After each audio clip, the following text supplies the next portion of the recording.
Kasus pembunuhan yang dilatar belakangi sakit hati akibat perkataan atau perbuatan seseorang menjadi faktor timbulnya konflik yang pelik hingga berujung petaka. Emosi yang tak terbendung membuat pelaku kejahatan menjadi gelap mata dan melampiaskannya dengan cara yang sadis.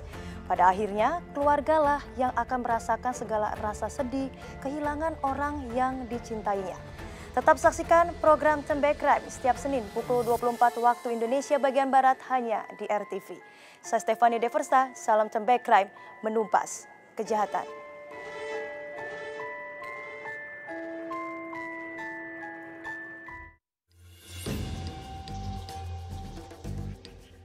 Penemuan sesosok jasad remaja bernama Bayu Samudra di dekat gerbang keluar tol Karangtengah, Kota Tangerang, Banten, sontak mengejutkan warga sekitar. Yang lebih mengagetkan, jasad tersebut terbungkus jas hujan dengan kondisi tangan dan kaki terikat. Tak butuh waktu lama, polisi berhasil menangkap dua orang yang telah menghabisi nyawa korban, yaitu FR 21 tahun dan DF 18 tahun.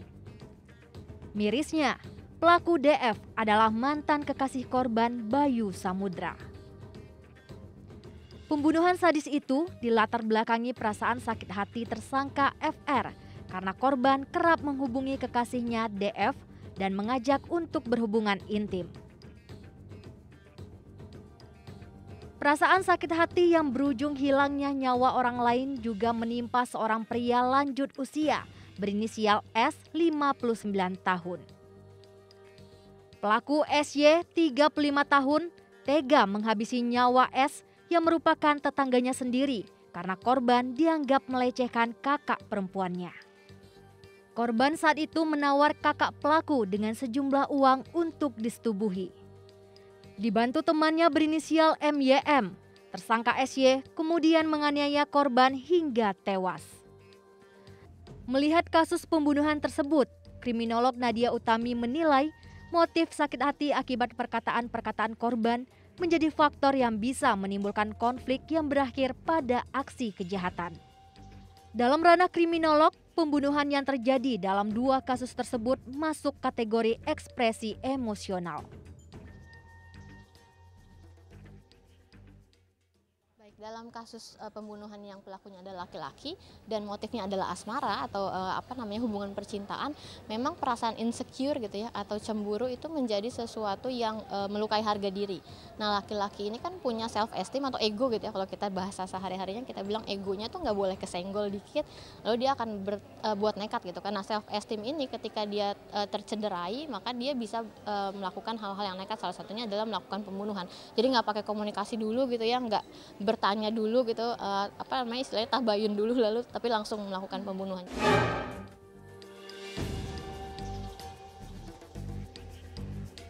Nadia juga menambahkan dalam kasus pembunuhan yang dilatar belakangi karena pelaku cemburu dan sakit hati, seharusnya sepasang kekasih bisa saling jaga perasaan masing-masing serta membangun komunikasi yang baik dan terbuka.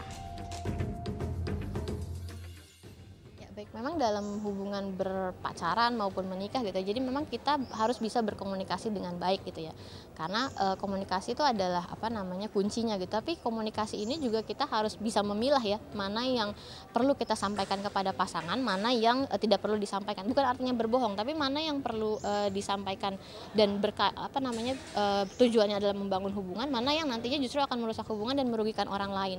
Jadi ketika misalnya dia cerita bahwa mantan pacarnya mengajak berhubungan badan atau misalnya dia berkeinginan untuk berhubungan badan dengan kakaknya di kasus kedua gitu ya, ini kan sesuatu yang sebetulnya tidak perlu diceritakan kepada pasangannya gitu, karena akhirnya si pasangannya yang memang laki-laki merasa dia ternodai ya, maksudnya pasangan saya kok diajak berhubungan badan oleh laki lain. Nah, itu sangat mengganggu self esteemnya dia gitu kan, akhirnya dia merasa insecure, takut pasangannya hilang, cemburu dan lain sebagainya, akhirnya bertindak nekat dan kemudian melakukan pembunuhan gitu. Jadi sebenarnya sebagai perempuan gitu ya, kita dalam menjalin hubungan harus juga bijak gitu berkomunikasi.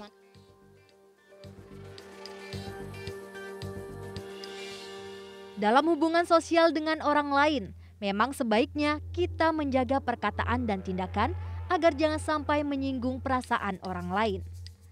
Karena akibat lisan yang tidak terjaga, ternyata tak hanya bisa merusak hubungan kita dengan orang lain, bahkan juga sampai berujung pada hilangnya nyawa manusia. Dari Jakarta, Salsabila Alkatiri dan Sarasnita Sahara, Turnbreak Crime RTV.